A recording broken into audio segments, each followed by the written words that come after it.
ঘরের মধ্যে নতুন মাটি খুঁড়ে নবীজি বললেন, ও যুবকের বাবা, তুমি বলতে পারো না তুমি ঘরের ভিতরে কেন মাটি খুঁড়া? বলো। বলি, ইয়া রাসূলুল্লাহ, ইয়া হাবিবাল্লাহ, যেহেতু আপনি জেনে গেছেন আর আমি লুকাবো না। নবী গো, মায়ের নবী, আমি আর আপনার কাছে লুকাইব না।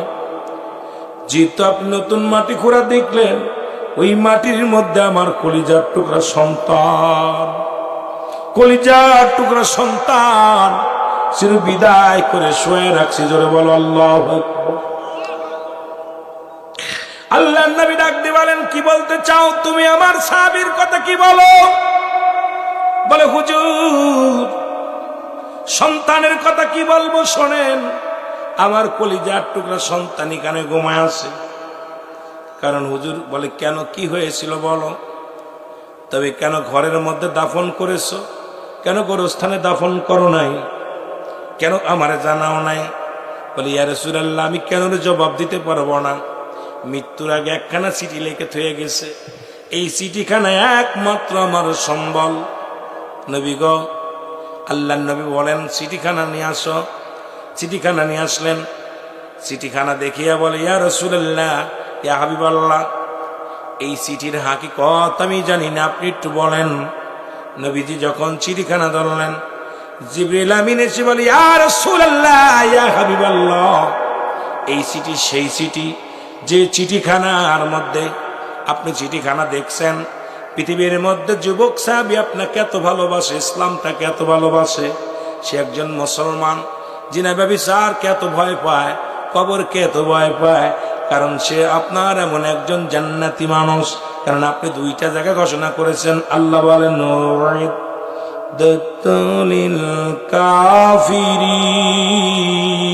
কাফিরিন, আল্লাহ বলে কাফের বেঈমান মুনাফিকদের জন্য আমি আল্লাহ প্রস্তুতি করে রাখছি একটা নয়, দুটি নয়, ৭-৭টা জাহান্নাম।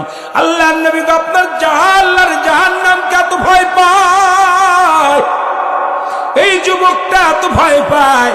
এই কারণে নবী গো পৃথিবীর মধ্যে জীবন দিয়া প্রমাণ করে দিয়ে গেছে আপনাকে ভালোবাসে, ইসলামটাকে ভালোবাসে, কোরআনকে ভালোবাসে, হাদিসকে ভালোবাসে। নবী গো, ও মায়ার নবী, এই আমার কলিজার টুকরা কি বলতে চান? এবার জিবরিল আমিন এসে ডাকতে বলে, হুজুর, এক নম্বর হলো এই সন্তান, এই যুবক সাহাবী দুনিয়ার মধ্যে তার হাকিকত শোনেন। ওই মসজিদের পাশে এক সুন্দরী নারী, ওই নারীর নজর পড়েছিল যুবক সাহাবীর দিকে। হুজুর, সে জীবন দিয়া গেছে, ইজ্জত দেয় নাই। হুজুর, আপনাকে এত ভালোবাসে। বলে, জিবরিল আমিন আমাকে খুলে বলো। নবীজিকে খুলে বললেন। জিবরিল আমিন বলে, হুজুর,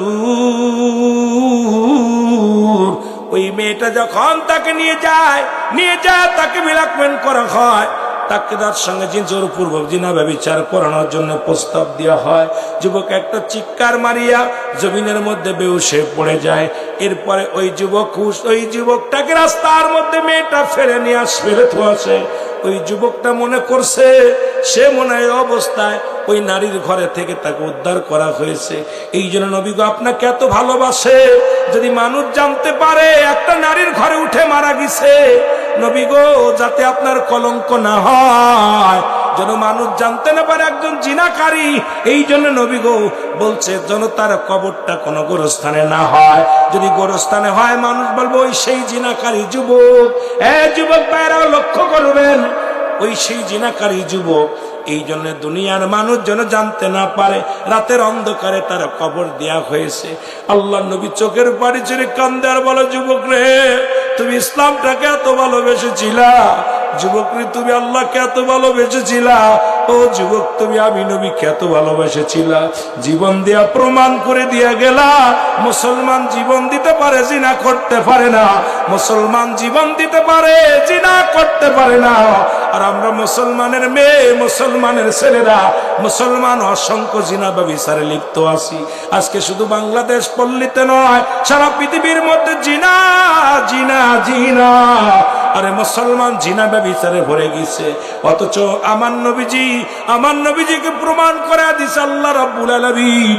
ওই যুবকটা নবীর সাহাবী প্রমাণ করে দিয়া গেছে, কোন মুসলমান যখন কালেমা পড়ে ঈমান আনে সে জীবন দিয়া দিবে, তবু সে জিনা ব্যভিচারে লিপ্ত হবে না। জোরে জোরে চিল্লায়া বলা যাবে না সুবহানাল্লাহ।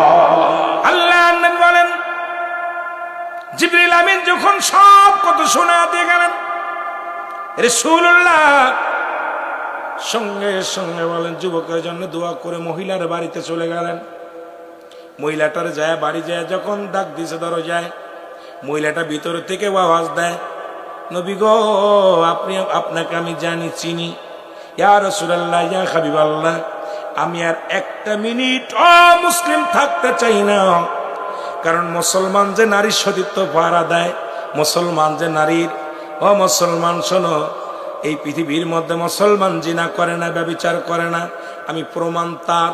নবী গো আপনার ওই যুবক সাহাবীকে জিনা করানোর জন্য অনেক চেষ্টা করেছিলাম, ব্যভিচার করানোর জন্য অনেক চেষ্টা করেছিলাম, আমি ব্যর্থ হয়েছি। আল্লাহর নবী গো, যে ধর্মের মধ্যে জিনা কত ভয় পায়, যে ধর্মের মধ্যে ব্যভিচার কত ভয় পায়, আল্লাহর নবী গো একটা মিনিট আমি অমুসলিম থাকবো না, আপনি দয়া করে আমাকে কালেমা পড়ায়া দেন, আমি মুসলমান হয়ে যাব। আল্লাহ নবীর সঙ্গে সঙ্গে কালেমা পড়ায়া দিছে, সঙ্গে সঙ্গে আমার নবী কালেমা পড়েন লা ইলাহা ইল্লাল্লাহু। এখন আপনি মনে করতে পারেন নামাজ লাগবে না, তবে আপনারা যারা হ্যাঁসারি করেন তাদের জন্য শুভ সংবাদ শোনেন। যারা মাঠে কাজ করেন, যারা কৃষক কাজ করেন, যারা ভ্যান চালান, রিক্সা চালান, অটো চালান, যারা ব্যবসা করেন, আল্লাহ নিজেই ঘোষণা করেন তাদের জন্য আমি ঘোষণা করে বললাম, আল্লাহ বলে দিন মজুরি মেহনতকারী এই দুনিয়ার মধ্যে যারা মাঠে কাজ করে, যারা কৃষক, যারা দিন মজুরি, যারা গায়ের গাম ধরায়, আমি নবী তাদের বন্ধু হিসেবে কবুল করে নিলাম। জোরে বলেন মারহাবা। আমার কথা আল্লাহ বলে, নিজে বলে, যারা দিন মজুরি, যারা মেহনত করে, যারা গায়ের ঘাম ঝরায়, এরা আমার বন্ধু। কার বন্ধু? আল্লাহর বন্ধু হতে চান কে? একটু হাত তোলেন। আল্লাহর বন্ধু হতে চান? জোরে বলেন না আমিন। আরো জোরে বলেন আমিন। এখন আল্লাহর বন্ধু হইলে হেসির মধ্যে বয়া থাকবেন? ওলা যারা এরা আল্লাহর বন্ধু না, যারা কর্মাট, আসতে পথে যত দেখে আসলাম প্রাণটা ভরে গেছে, জোড়ায় গেছে প্রাণটা। যেই মানুষগুলো এখন রাত্রে কত কষ্ট করতেছে, হেসারি পানি দিচ্ছে, কেউ দেখাশোনা করতেছে, কেউ খাবার দিচ্ছে, এই আশ্চর্য হয়ে গেলাম। আপনারাও সবাই এই কষ্ট করেন, কারণ অলস মানুষ দেখলে বোঝা যায়। আল্লাহ নিজে বলে, যারা মেহনত করে, যারা কষ্ট করে, যারা ঘাম ঝরায়, এরা আমার বন্ধু। কার বন্ধু? জোরে বলেন না কার বন্ধু? আরো জোরে বলেন। আল্লাহর বন্ধু হওয়া ভালো না শয়তানের বন্ধু হওয়া ভালো? মানুষের বন্ধু হওয়া ভালো না আল্লাহর বন্ধু হওয়া ভালো? আল্লাহর বন্ধু। এখন তাই বলে আবার নামাজ ছেড়ে দেন না। চিন্তা করতে পারেন, রুহুল আমিন সিদ্দিকী বলে গেছে যে আল্লাহর বন্ধু আমরা কাজ করি, মাঠে কাজ করি, কিষান দিই, জন দিই, মানুষের বাড়ি কাজ করি, আমরা হেসারি চালাই, আমরা তো আল্লাহর বন্ধু হয়ে গেছি। এখন আর নামাজের দরকার কি? যুব সমাজ আয়োজিত মাহফিলে বয়া আমরা শুনেছি সিদ্দিকী সাহেব বলছে আমরা সবাই আল্লাহর বন্ধু, এখন নামাজ না পড়লেও চলবো। কথা কন না? মনে করছেন নি? খবরদার, খবরদার, এই ভুল করা যাবে না। যুব সমাজ আয়োজিত রাসূলের দরবারে এক যুবক প্রতিদিন নামাজে যাইতেন। বাবা রাসূলুল্লাহর পিছনে নামাজ আদায় করতেন এক যুবক সাহাবী। আমি যুবকদের কথা বলি, বাবারা শোনো, প্রতিনিয়ত 5 ওয়াক্ত সালাত রাসূলুল্লাহর সঙ্গে আদায় করতেন, ইসলামটাকে মানতেন, ইসলামের বিধান মানতেন, কোরআন মানতেন। এই কোরআনকে অত্যন্ত ভালোবাসতেন, শ্রদ্ধা করতেন। আমার বাবারা, আমার রাসূল যে ঘোষণা করেছেন সেই ঘোষণাগুলো সব শুনতেন, আদেশ নিষেধগুলো মেনে চলতেন। যুবক মুসলমান রাসূল একদিন ওয়াজ করলেন, 2টা জিনিস যে ব্যক্তি হেফাজত করতে পারবে, আমি নবী কথা দিলাম, আমি নবী ওয়াদা করলাম, ওই ব্যক্তিকে আমি নবী হাত ধরে জান্নাতে নিব। এখন আবারও আপনাদেরকে বলি, রাসূলুল্লাহ ওয়াদা করেছে 2টা জিনিস যে ব্যক্তি হেফাজত করতে পারবে, আল্লাহর নবী তার হাত ধরে জান্নাতে নিবে। আপনারা কি আল্লাহর নবীর সঙ্গে হাত ধরে জান্নাতে নিকে এটা চান কি চান না? যদি বলেন চান কি চান না? যদি চান, রাসূলুল্লাহ বললেন এই 2টা জিনিসের মধ্যে নাম্বার 1 এক নাম্বার হলো দুগালের মধ্যবস্তু যেটা জিহ্বা। এই জিহ্বা দিয়ে কাউকে গালি দেওয়া যাবে না, এই মুখ দিয়ে কাউকে ফাইসা কথা বলা যাবে না, এই মুখ দিয়ে দুনিয়ার মধ্যে মদ গাজাইয়া বা পান করা যাবে না, এই মুখ দিয়ে পবিত্র আল্লাহর জিকির করবেন, গুণগান গাবেন, এই মুখটারে পবিত্র রাখবেন। রাসূলুল্লাহ বলছে দুইটা জিনিস যে ব্যক্তি হেফাজত করতে পারবে আমি নবী তারে জান্নাতে নিয়ে যাব, হাত ধরে জান্নাতে নিয়ে যাব। আর একটা হলো দু পায়ের মধ্যবস্তু যেটা পুরুষ লিঙ্গ স্ত্রীলিঙ্গ, একমাত্র স্বামী স্ত্রী ব্যতীত, স্ত্রী স্বামী, স্বামী স্ত্রী ব্যতীত পৃথিবীর মধ্যে কোথাও পৌঁছায় করবে না। আল্লাহ নবী ওয়াদা করেছে, আমি নবী কথা দিলাম রে, এই দুইটা ব্যক্তিকে আমি হাত ধরে জান্নাতে নিয়ে যাব। এই দুইটা জিনিস যে ব্যক্তি হেফাজত করতে পারবে রাসূল তারে জান্নাতে নিয়ে যাবেন।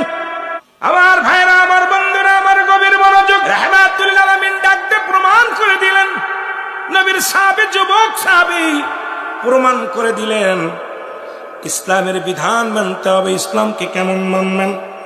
আর আমরা দেখেছি তৎকালীন জামানায়, শুনেছি রাসূলের জামানায় একজন যুবক এসে বলে, ইয়া রাসূলুল্লাহ, ইয়া হাবিবাল্লাহ, নবী গো,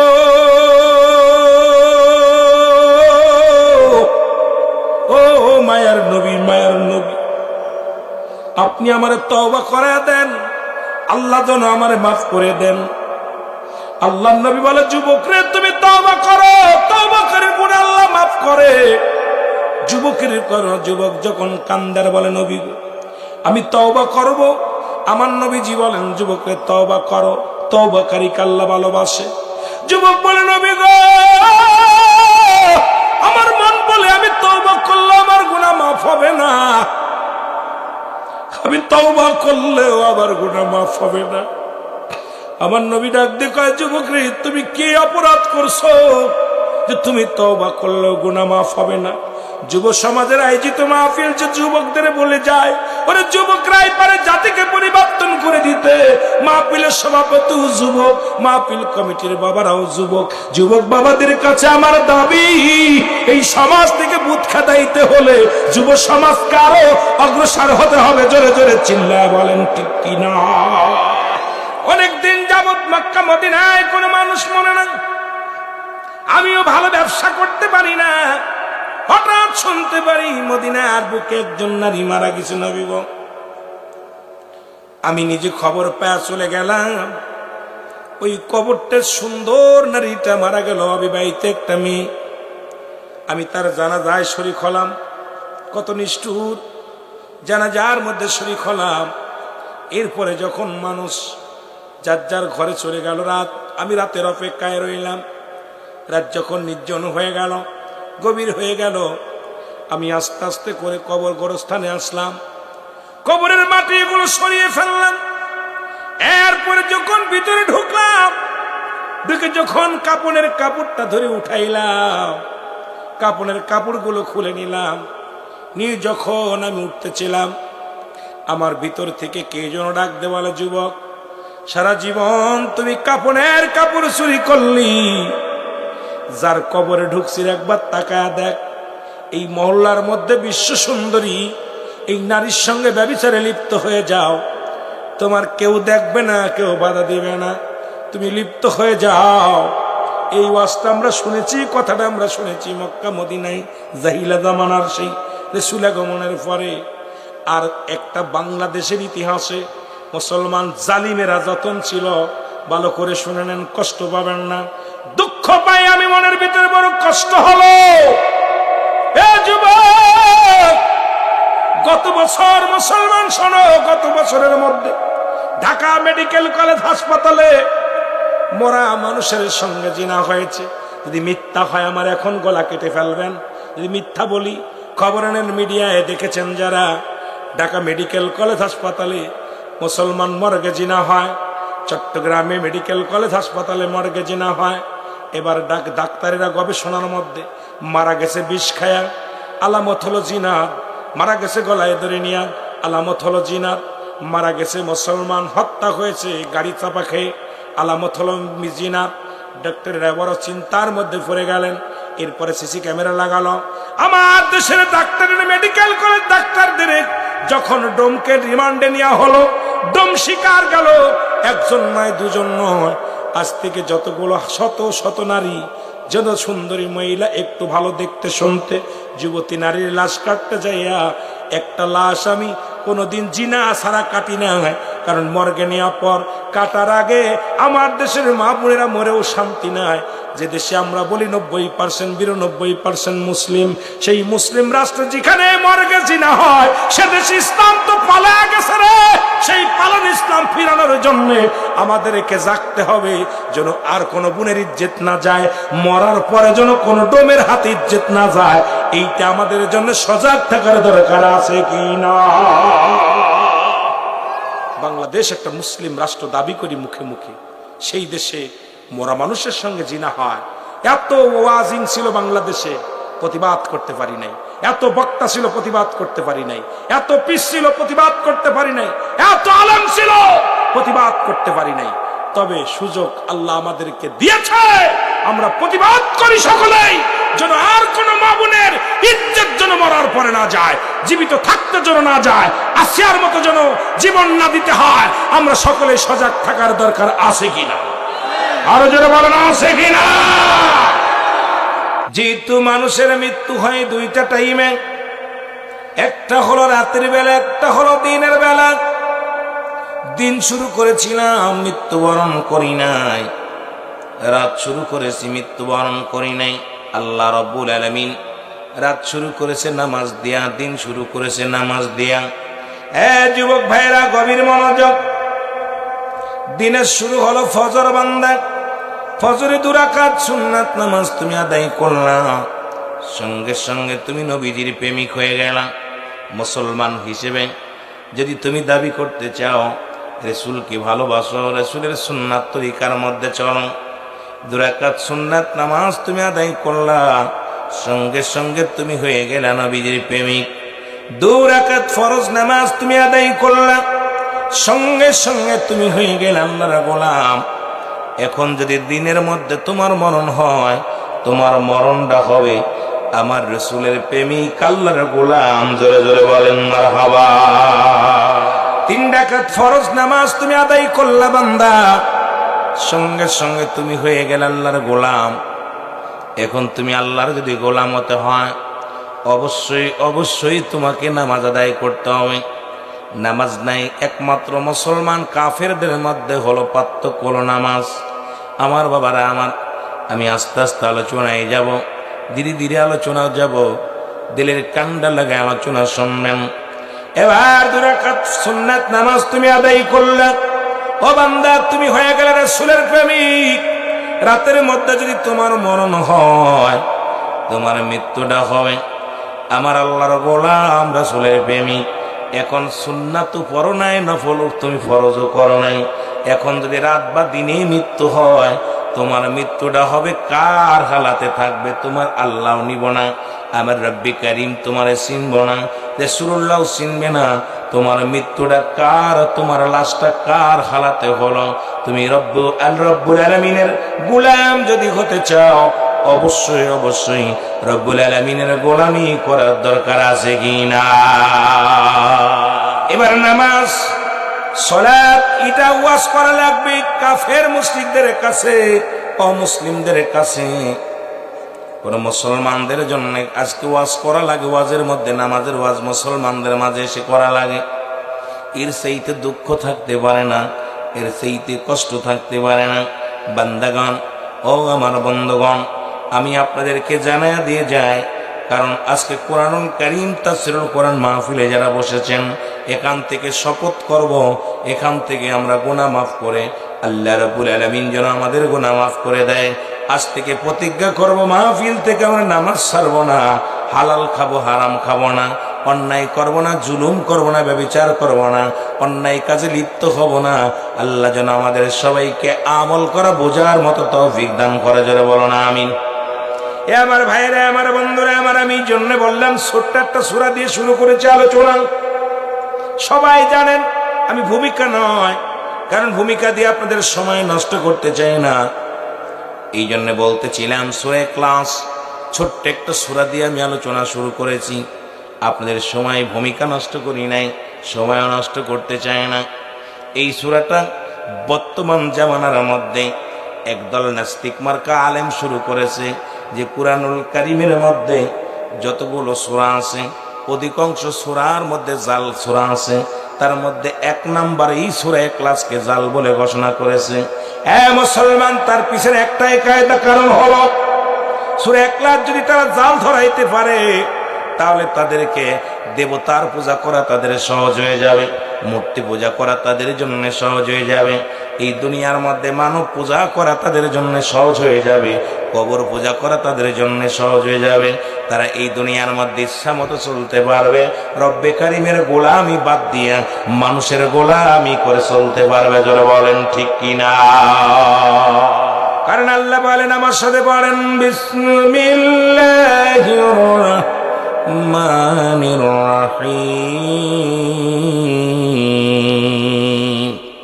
কুল হুয়াল্লাহু আহাদ, আল্লাহুস সামাদ, লাম ইয়ালিদ ওয়া লাম ইউলাদ ওয়া লাম ইয়াকুল লাহু কুফুয়ান আহাদ।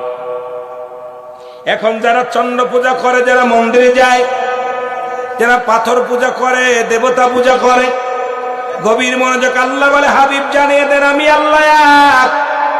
মারহাবা বলেন না? আমি কেন শুরু করেছি ছোট্ট সূরা দিয়া? আল্লাহ বলেন, হাবিব জানিয়ে দেন আমি আল্লাহ এক। কাদেরকে জানাতে বললেন? কারণ ওই জামানার মধ্যে মানুষগুলো কেউ চন্দ্র পূজা করত, কেউ মাটির পুতুল পূজা করত, কেউ মাজার পূজা করত, কেউ দরগা পূজা করত, কেউ মানুষ পূজা করত, কেউ মুসলমান পৃথিবীর মধ্যে চাঁদ তারা নিজেরাই দেবতা বানায়া, পুতুল বানায়া তারা নিজেরাই দেবতা দেবতা বানায়া, খোদা বানায়া তারা নিজেরাই সেই দেবতারে খোদা বলে মানত। রব্বুল আলামিন বলে, হাবিব আপনি জানিয়ে দেন আমি আল্লাহ এক। আল্লাহ কয়জন? আরো জোরে বলেন, আল্লাহ কয়জন? মানব কয়জনের হুকুম? আরো জোরে বলেন, কয়জনের? আল্লাহ বলেন, আমি আল্লাহ এক, আপনি জানিয়ে দেন আমি কাউরে জন্ম দিই নাই, কারো থেকে জন্ম নিই নাই। আল্লাহর যদি কোনো বন্ধু থাকতো তারে মানার দরকার ছিল, আল্লাহর যদি কোনো ছেলে মেয়ে থাকতো, বংশ পরিচয় থাকতো, যেমন আমি আমার বংশ পরিচয় আছে, আমার দাদার ছেলে আমার বাবা, বাবার ছেলে আমি। যখন দাদা মারা গেছে মানছি কারে আমার আব্বারে, আব্বা যখন মারা গেছে আমি ছেলে আমারে মানে আরেকজনে। বাড়ির একজন কর্তা আছে রব্বুল আলামিন, এমন একজন যিনি রব, যার মরণ নাই, তার যার কোনো হায়াত নাই, মওত নাই, রিজিক নাই, সব কিছুর মালিক যিনি রব্বি কারীম। আল্লাহ বলে, হাবিব আপনি জানিয়ে দেন আমি কাউরে জন্ম দিই নাই, কারো থেকে জন্ম নিই নাই। আসমান জমিনের মধ্যে আমার সমতুল্য সমকক্ষ আর কেউ নাই, আর সারা পৃথিবী আমার মুখাপেক্ষী, আমি কারোর মুখাপেক্ষী নই। জোরে বলেন ঠিক কিনা? রব্বুল আলামিন দেখতে শুধু বলে, বান্দা শোনো, মুসলমান তা যেহেতু আমি রব্বে কারিমের সবাই মুখাপেক্ষী, পৃথিবীটা তাকা আছে রব্বে কারিমের দিকে, আমার রব কিন্তু আমার মুখাপেক্ষী নয়, এই সাতক্ষীরার মুখাপেক্ষী নয়, রুহুল আমিন সিদ্দিকের মুখাপেক্ষী নয়। আল্লাহ রাব্বুল আলামিন বলেন, রুহুল আমিন আমার মুখাপেক্ষী, সাতক্ষীরার মানুষ আমার মুখাপেক্ষী, অল পৃথিবীর সমস্ত মাখলুকাতি আমার মুখাপেক্ষী। আমি কি করি? আমি খাওয়াই, আমি বাঁচাই, আমি রিজিকের মালিক, আমি সম্মানের মালিক, সব কিছুর মালিক আমি আল্লাহ। সুতরাং সবাই তাকায় থাকবে আমার দিকে, রুজু হবে কার দিকে? রুজু হব আমরা স্রষ্টার দিকে, যিনি আপনার আমার রব, রব্বে কারীম, রব্বে আল্লাহ। আল্লাহ যেন আমাদের বোঝার তৌফিক দান করে। জোরে বলেন আমিন।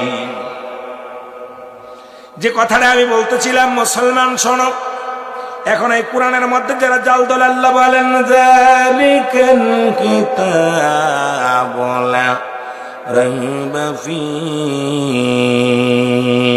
আল্লাহ বলেন, এটা সেই কিতাব যে কিতাবের মধ্যে কোনো সন্দেহ নাই। মানুষের লেখা যত কিতাব আছে, মানুষের লেখা ইংরেজি বাংলা যখন লেখা পড়ে, লেখালেখি করে, কবি লিখে দেয়, যদি ভুল হয় সংশোধিত করা হবে, যদি পাঠ্য বইয়ের মধ্যে নিচেই লেখা থাকে, যদি কোনো ভুল থাকে, কোনো ত্রুটি থাকে, আপনারা যোগাযোগ করবেন, পরে যখন এটা ছাপা হবে সংশোধিত করা হবে। কিন্তু কুরআনুল কারীম ওই যাচ্ছে, ওই মুসলমান শুনে নাও, আজ পর্যন্ত কোরআনের কোন জের, কোরআনের কোন জবর, কোরআনের কোন নুকতা, কোরআনের কোন আয়াত, কোরআনের কোনো কিছু বাদ দেওয়ার মতো, এটার মধ্যে কোনো কিছু ঢোকানোর মতো ক্ষমতা পৃথিবীর মানুষের দেন নাই আমার আল্লাহ। জোরে বলেন ঠিক কিনা? সন্দেহ আছে নি বলেন? কোরআনুল কারীমের মধ্যে সন্দেহ আছে কার কার? একটু হাত তোলেন। আছে আমার বাবারা? আল্লাহ বলেন কোরআনটা কানবে মানবে কারা? আল্লাহ বলেন হুদান লিল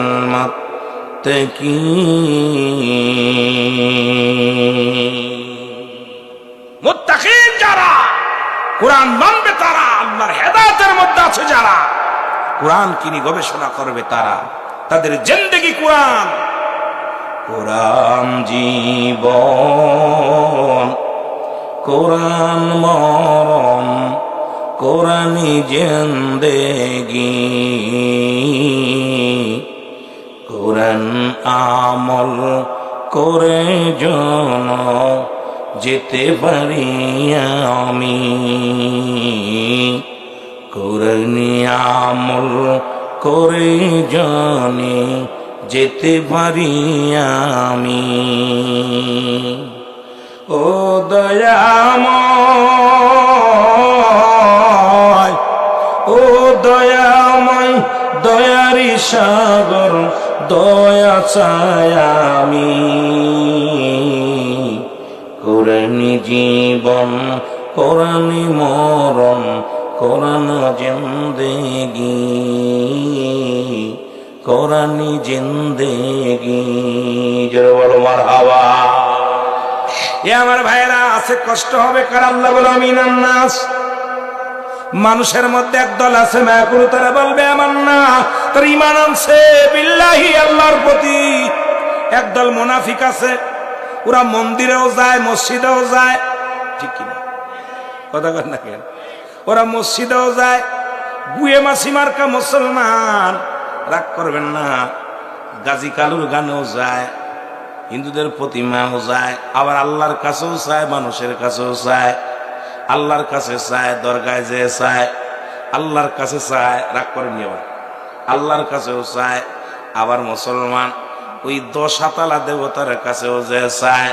হিন্দুদেরও যে ধর্ম, ওরও সেই কর্ম, হিন্দুদের যে আদর্শ, ওরও সে আদর্শ। কিন্তু মুখের ভিতর লম্বা দাড়ি, লম্বা টুপি লাগাইছে, কিন্তু চরিত্র ওদের চাইতে একটু পরিবর্তন হয় নাই। ওই মুনাফিকদের চরিত্র তাদের মধ্যে আছে। আল্লাহ কয় তারা কারা?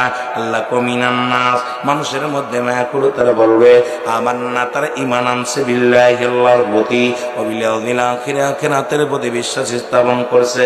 তারা বলবে মা বিমা মিনিন, আল্লাহ বলে তারা মুমিন বলে, মুত্তাকিন বলে দাবি করবে। জোরে বলেন ঠিক কিনা? আপনি আমি পড়েছি লা ইলাহা ইল্লাল্লাহু মুহাম্মাদুর রাসূলুল্লাহ। সাক্ষ্য দিলেন, কি বললেন? আশহাদু আল্লা ইলাহা ইল্লাল্লাহু ওয়াহদাহু লা শারীকা লাহু আশহাদু আন্না মুহাম্মাদান আবদুহু ওয়া রাসূলুহু। আমার ভাইরা, আমার বন্ধুরা, আপনি আমি সাক্ষী দিলাম লা ইলাহা, নাই কোনো ইলাহ, ইল্লাল্লাহু, এক আল্লাহ ছাড়া। তাহলে মাথা নত করব কার কাছে? কার কাছে বলেন? এই কালেমাটা পড়ছেননি? কথা বলেন, পড়ছেন? মুসলিম জাতির 5টি স্তম্ভর মধ্যে আমি একদম জানা ওয়াজগুলো করব। যেহেতু আপনারা পল্লীর মানুষ, আমিও এত জ্ঞানী না, আপনারাও এত জ্ঞানী না যে 2-4টে থাকে। কারণ জ্ঞানী মানুষ এখন পল্লীতে বাস করতে চায় না, তারা আগেই টাউনে চলে যায়। সরল সোজা মানুষগুলো, সরলপানা মানুষগুলো, এই পাগলগুলো দেশের মধ্যে বাস করে। ধুলাবালির সঙ্গে যাদের মহব্বত, মাটির জগতের যাদের মায়া, দেশের প্রতি যাদের মায়া, এরা ত্যাগ করে যেতে পারে না। এই মা বাবা আর ভিটা ছেড়ে তারা ভালো মতো বাঁচতে চায় না, তারা ভালো খাইতে চায় না, পড়তে চায় না, তারা চায় সমাজ এবং জাতিকে নিয়ে। আর যারা নিজের চিন্তা করে মুসলমান, তার আগেই সরে যায় দেশ থেকে। সুতরাং এই অবহেলিত মানুষগুলো যারা বসে আছেন গভীর মনোযোগ, সবাই তো পড়েছেন 5টি স্তম্ভের মধ্যে 1 নম্বরে কালেমা, 2 নম্বরে নামাজ, 3 নম্বরে কালেমা, নামাজ, রোজা, হজ, যাকাত। যেটা বলে ঠিক কিনা? এই 5টি স্তম্ভের মধ্যে 1 নম্বরে কালেমা পড়া লাগবে কি লাগবে না? আমার ভাইয়েরা, কালেমা পড়লেন লা ইলাহা নাই কোনো ইলাহ ইল্লাল্লাহু, এক আল্লাহ ছাড়া। যদি উনি এইটা যদি কালেমায় যদি সত্য মানত, ও জীবনেও প্রতিমার কাছে যাইতো না। যদি কালেমা মানত, যদি আল্লাহ মানত, ইলা নাই, তাহলে জীবনে উনি চন্দ্র পূজা করতো না, দেবতা পূজা করতো না, দুর্গা পূজা করতো না, মূর্তি পূজা করতো না। ওই একমাত্র রব্বে কারিমের পূজা নিয়ে ব্যস্ত থাকতো। আমার বাবারা আমার রব্বে কারিমের গোলামি নিয়ে ব্যস্ত থাকতো। আল্লাহ বলেন, হাবিব আপনি জানায়া দেন, আমি ছাড়া কেউ না, আমি আল্লাহ, ও দ্বিতীয় কেউ নাই, লা ইলাহা নাই কোনো ইলাহ ইল্লাল্লাহু, এক আল্লাহ ছাড়া। মুহাম্মাদুর রাসূলুল্লাহ, আল্লাহ পাকের প্রেরিত রাসূল বা বান্দা হলো আমি নবী রাহমাতুল লিল আলামিন। একমাত্র অনুসরণ করব রাহমাতুল লিল আলামিনকে, আর মানব আল্লাহ রাব্বুল আলামিনকে। আল্লাহর বিধান মেনে চলতে চাই কি চাই না? রাসূলুল্লাহ পাক সাল্লাল্লাহু আলাইহি ওয়াসাল্লাম বললেন, যদি কোনো ব্যক্তি 5 ওয়াক্ত সালাত, 5 ওয়াক্ত নামাজ সময় মতো ওক্ত মতো আদায় করতে পারে, আমি রাসূল পাক সাল্লাল্লাহু আলাইহি ওয়াসাল্লাম কথা দিলাম, আল্লাহ রাব্বুল আলামিনের হাবিব কথা দিলাম, কিয়ামত কিয়ামতের ময়দানে আমি নবী হাত ধরে জান্নাতে নিয়ে যাব। জোরে বলেন মারহাবা। রাসূলুল্লাহ বলার পরে রাসূলের সাহাবীরা নবীকে কেমন মানতেন, আমরা কি সেই রাসূলকে মানার দরকার আছে কিনা? যারা যারা রাসূলকে মানেন জোরে বলেন, মানার দরকার আছে কিনা? মানার যদি দরকার হয়, রাহমাতুল লিল আলামিন বললেন, যে ব্যক্তি 5 ওয়াক্ত সালাত, 5 ওয়াক্ত নামাজ রাসূলুল্লাহ বললেন আদায় করতে পারবে, আমি নবী তার হাত ধরে জান্নাতে নিয়ে যাব। রাসূলের সাহাবী আব্দুল্লাহ আনসারী বলেন, উনি বাড়িতে গেলেন, বাড়িতে যাওয়ার পর বিবি ডাক দিয়ে বলে, স্বামী, বলেন স্বামী এত দেরি হলো কেন, আপনি এত দেরি করলেন কেন? বলে, বিবি রে, আমার নবীজি আজকে ওয়াজ করছে, ওয়াজ শুনে আসতে একটু দেরি হয়েছে। নবীজি বল, নবীজি ওয়াজ করছে যখন শুনছে, আব্দুল্লাহ আনসারী বিবি ডাক দিয়ে বলে, স্বামী রে, আগে বলো আমার নবীজি রাহমাতুল লিল আলামিন কি ওয়াজ করছে আমি জানতে চাই। আল্লাহর নবী কি ওয়াজ করছে আগে বলো। এবার স্বামী ওয়াজ কমিটির ডাক দিয়ে বলে, বিবি রে, রাহমাতুল লিল আলামিন ডাক দিয়ে বলছেন, যদি কোনো ব্যক্তি 5 ওয়াক্ত নামাজ, 5 ওয়াক্ত সালাত যদি আদায় করতে পারে, সময় মতো ওক্ত মতো আদায় করতে পারে, আমি নবী তার হাত ধরে জান্নাতে নিয়ে যাব। জোরে বলেন মারহাবা। বিবি ডাক দিয়ে বলে, স্বামী, স্বামী রে, আপনার কাছে একটা মাত্র দাবি আমার, কিচ্ছু দাবি করবো না, টাকা চাই না, বাড়ি চাই না, ধন সম্পদ চাই না, পৃথিবীর মধ্যে একটা জিনিস চাই, আপনি আমাকে একটু সুযোগ করে দিবেন, আমিও যেন সময় মতো নামাজটা আদায় করতে পারি, কারণ আপনি রাসূলুল্লাহর সঙ্গে জান্নাতে যাবেন। ও আমার স্বামী, আমিও আমল করতে চাই, দিয়াউমাল কিয়ামতের ময়দানে রাসূলুল্লাহর সঙ্গে যেন আমিও জান্নাতে যেতে পারি। জোরে বলেন মারহাবা। রাসূল পাক সাল্লাল্লাহু আলাইহি সাল্লামের সাহাবী আব্দুল্লাহ আনসারী বলে, বিবি রে, ও বিবি, কথা দিলাম, দেখা যাক। প্রতিদিন রাসূলুল্লাহর পিছে নামাজ আদায় করেন আব্দুল্লাহ আনসারী, সালাম ফিরে আসসালামু আলাইকুম ওয়া রাহমাতুল্লাহ, আসসালামু আলাইকুম ওয়া রাহমাতুল্লাহ। আনসারী ঘর থেকে মসজিদ থেকে দূরে চলে যায়। রাসূলুল্লাহ বলেন, আমার সাহাবীরা রে, আমি লক্ষ্য করে দেখলাম আজ কটা দিন আমার আনসারী সালাম ফিরায় নামাজ শেষ করে দৌড় দিয়ে বাড়ি হয়ে যায়। কেন আমার আব্দুল্লাহ আনসারী তো এরকম ছিল না। আমি নবী যখন আলোচনা করতাম তারা শুনতো, কিন্তু আমি নামাজ সালাম শেষ করার পর আমার আনসারী কাজ দেখতে পাই না, কারণটা কি? রাসূলুল্লাহ বলা পর সাহাবীরা বলে, ইয়া রাসূলুল্লাহ, ইয়া হাবিবাল্লাহ, নিশ্চিত আপনার আনসারী দুনিয়ার কোন প্রেমে পড়েছে, দুনিয়ার কোন ঝামেলার মধ্যে আছে, এই কারণে নামাজ শেষ করে দেরি করে না, দৌড়ায়া চলে যায়, দৌড়ায়া চলে যায়। আব্দুল্লাহ আনসারী, ও মুসলমান শোনো, একটু দিলের কান্না লাগা শোনো আমার যুবক বাবারা যারা আছেন, বৃদ্ধ বাবারা যারা আছেন। নবীজি চলে গেলেন আনসারী বাড়িতে, সালাম দিলেন, আসসালামু আলাইকুম ইয়া আহলাল বাইত, আসসালামু আলাইকুম ইয়া আহলাল বাইত। একবার নয়, দুবার নয়, তিনবার সালাম দিলেন, রাহমাতুল আলামিন সালাম দিলেন। 3 বার সালামের জবাব নবীজি পাইলেন না। এরপরে নবীজি একটু মনে কষ্ট পেয়ে রওনা হয়ে গেলেন। পিছন থেকে আনসারী ফিরেছে, ওয়ালাইকুম আসসালাম ইয়া রাসূলুল্লাহ, ওয়ালাইকুম আসসালাম ইয়া হাবিবাল্লাহ, ওয়ালাইকুম আসসালাম ইয়া রাহমাতুল আলামিন। আমার নবী আনসারীরে তুমি 3 বার সালামের জবাব দিলাম, নিশ্চিত আমার মার বুঝতে বাকি নাই তুমি 3 বারই সালাম শুনেছিল, উত্তর দেও নাই। আনসারী বলে, ইয়া রাসূলুল্লাহ ইয়া হাবিবাল্লাহ, আল্লাহর কসম করে বলি আমি আজ আপনার সালাম শুনেছিলাম কানে, আমি উত্তর দিতে পারি নাই। রাসূলুল্লাহ বলেন, তুমি উত্তর দিলে না কেন? বলে, ইয়া রাসূলুল্লাহ কেন জবাব আমি দিতে পারবো না? আপনি দয়া করে আমার বাড়িতে যাইতেন, যদি আমার ঘরে যাইতেন, কেন যেন সালামের জবাব দিই নাই এটা আমি বলতে পারবো। রাসূল গো, আপনি যদি দয়া করে যাইতেন তারপর আমি বলতে পারতাম। নবীজি বললেন, চলো।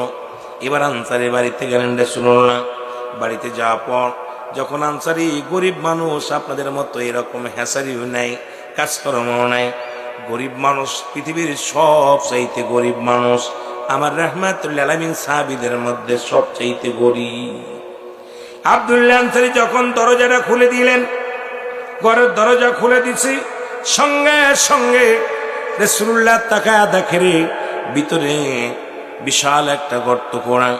আল্লাহর নবী ডাক দিয়ে বলে, আনসারী রে, তোমার ঘরের মধ্যে কেন গর্ত করা? বলি, ইয়া রাসূলুল্লাহ ইয়া হাবিবাল্লাহ, এই গর্ত করা আপনি দেখলেন নবী গো?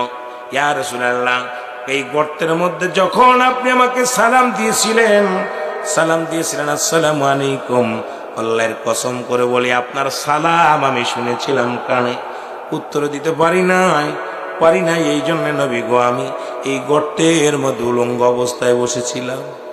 আল্লাহর নবী বলেন,